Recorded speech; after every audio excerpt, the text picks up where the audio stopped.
Hi guys, இந்த video யாருக்குன்னு பார்த்தீங்கன்னா, நேற்று ஒரு கஸ்டமர் வண்டியை புக் பண்ணிட்டு அவர் பேசினவரை பாருங்க. அப்பா நாங்கள் பண்ணது தப்பு என்னன்னு கேட்டிங்கன்னா, நீங்கள் 3 வீலர் புக் பண்ணியிருக்கீங்க, நாங்கள் பட் டாடா ஏசி எடுத்துன்னு அது எங்களுடைய தவறு தான். அது நான் வந்து நான் தவறு பண்ணியிருந்தாலும், அது நீங்கள் தவறு பண்ணியிருந்தாலும் தவறு தான். அது யாரையும் வந்து அதை நியாயப்படுத்த விரும்பலை.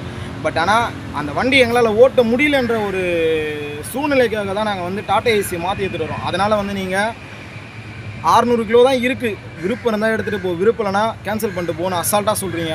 இது கிட்டத்தட்ட 8 கிலோமீட்டர் வந்திருக்கேன், சரியா? 8 கிலோமீட்டர் வந்ததுக்கப்புறம் நீ கேன்சல் பண்ணிட்டு அசால்ட்டாக போகுன்ற அந்த இடத்துல எவ்வளோ வாக்குவாதம் நடந்தது சொல்லுங்கள். இது உங்களால் ஒரு ஜஸ்ட்டு ஒரு 2 நிமிஷம் நார்மலாக பேசுனாலே இவ்வளோ ப்ராப்ளமே இல்லை. நேற்று அவ்வளோ வாக்குவாதம், நேற்று அவ்வளோ சண்டை. இது எதுக்கு? எல்லாத்துக்கும் காரணம் நீங்கள் தானே. நீங்கள் புக் பண்ணி நான் இல்லைன்னு சொல்ல, நான் எடுத்துகிட்டு போகலன்னு சொல்ல.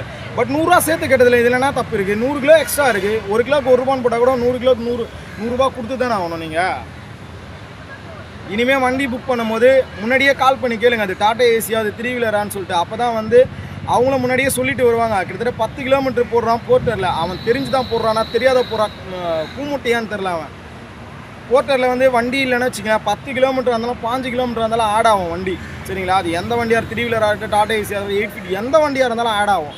அதனால் தயவு செஞ்சு நீங்கள் புக் பண்ணும் போதே ஃபோன் பண்ணி கேளுங்க, அது என்ன வண்டி, ஏது வண்டி, இவ்வளோ லோட்டுக்கு ஏற்ற முடியுமா, இறக்க முடியுமா, எல்லாத்தையுமே டீட்டெயிலாக கேட்டுன்னு போடுங்க.